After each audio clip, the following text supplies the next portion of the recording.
আমি আজকে বানাবো ডাঁটার একটা রেসিপি। তো দেখতে থাকুন, আমার সঙ্গে থাকুন আমি কিভাবে রান্নাটা করছি। একটা কড়াই বসিয়ে দিয়েছি। এরপর আমি পরিমাণ মতো সর্ষের তেল দিয়ে দিলাম। তো সর্ষের তেলটা খুব ভালো মতো গরম করে নেব।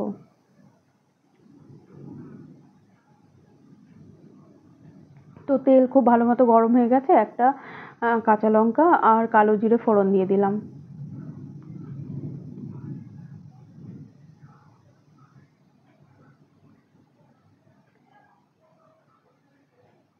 তো খুব ভালো মতো ফোড়নটা হয়ে গেছে।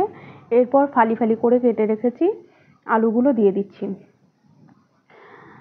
আলুগুলো একটু লাল লাল করে ভেজে নেব। তো দেখতে থাকুন, আমার সঙ্গে থাকুন। খুব মানে সুন্দর একটা রেসিপি। ডাঁটা যারা পছন্দ করে তাদের তো ভালো লাগবেই। আর খুবই সহজ পদ্ধতিতে রান্নাটা, একদম ঘরোয়া রান্না, সবার বাড়িতেই হয়ে থাকে। তো আমি এই রেসিপিটা আপনাদের সঙ্গে শেয়ার করছি। যদি ভালো লাগে তাহলে অবশ্যই কমেন্টের মাধ্যমে জানাবেন। তো এখানে খুব সামান্য একটু নুন দিয়ে দিলাম। নুনটা দিয়ে আলুটা লাল লাল করে ভেজে নেব।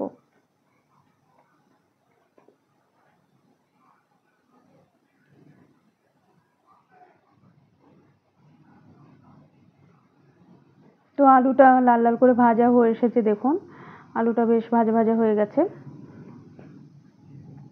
এবারে আমি দিয়ে দেব ডাঁটা। ডাঁটাটা কেটে ভালো করে ধুয়ে পরিষ্কার করে নিয়েছি, ডাঁটাটা দিয়ে দিচ্ছি। সজনে ডাঁটা খাওয়া তো ভীষণ উপকার। মানে গরমকালে তো এই সজনে ডাঁটা তো এই গরমকালেই পাওয়া যায়, সবসময় তো পাওয়া যায় না। আর একটা ডাঁটা আছে সেটা সবসময় পাওয়া যায়, সেটাকে কি নাজনে ডাঁটা বলে ওটা। খুবই উপকারী ডাঁটা। তো সজনে ডাঁটাটা দেওয়ার পর ভালোভাবে নাড়িয়ে নিয়েছি, দেখো। এরপর একটা টমেটো দিয়ে দিলাম। টমেটোটা দেওয়ার পর একটু নাড়িয়ে নিচ্ছি।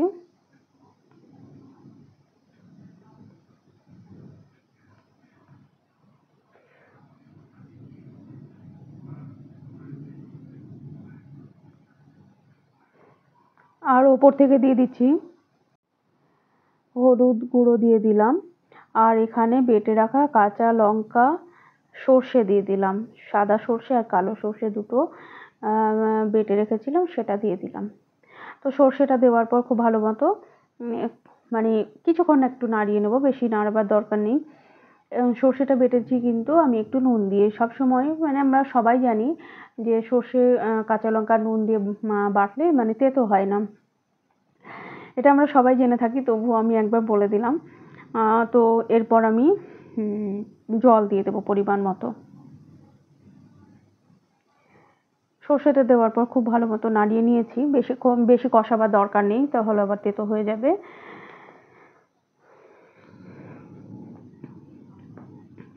আর ওপর থেকে আমি একটু মিষ্টি দিয়ে দিলাম, আপনারা চাইলে দিতে পারেন আবার নাও দিতে পারেন। এবারে আমি জল দিয়ে দিচ্ছি, সেদ্ধ হওয়ার জন্য জল দিয়ে দিচ্ছি।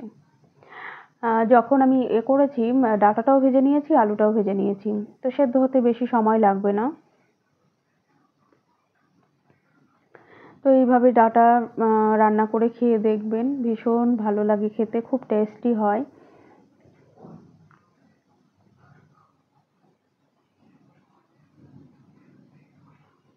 আপনাদের সঙ্গে একটা যেটা আমি শেয়ার করতে পারিনি, সেটা হচ্ছে আমি সর্ষে বাটার মধ্যে কিন্তু 4 কোয়া বড় সাইজের 4 কোয়া রসুন দিয়েছিলাম। আপনাদের আমি সেটা দেখাতে পারিনি, আমি এটা বলে দিলাম। রসুন দিয়েছিলাম। তো আপনারা চাইলে রসুন দিতে পারেন আবার নাও দিতে পারেন।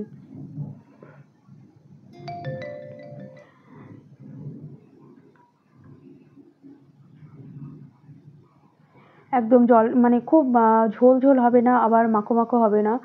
দেখুন মানে এইভাবেই রেখে দেবো। তো আলু আর ডাঁটা তো খুব ভালো মতো সেদ্ধ হয়ে গেছে। তো রান্না একদম শেষের দিকে। তো এইভাবে রান্না করবেন। যদি ভালো লাগে আমার রান্নাটা, তাহলে অবশ্যই শেয়ার করবেন, সাবস্ক্রাইব করবেন, পাশে থাকবেন। আবারও কোনো একটি ভিডিও নিয়ে চলে আসবো।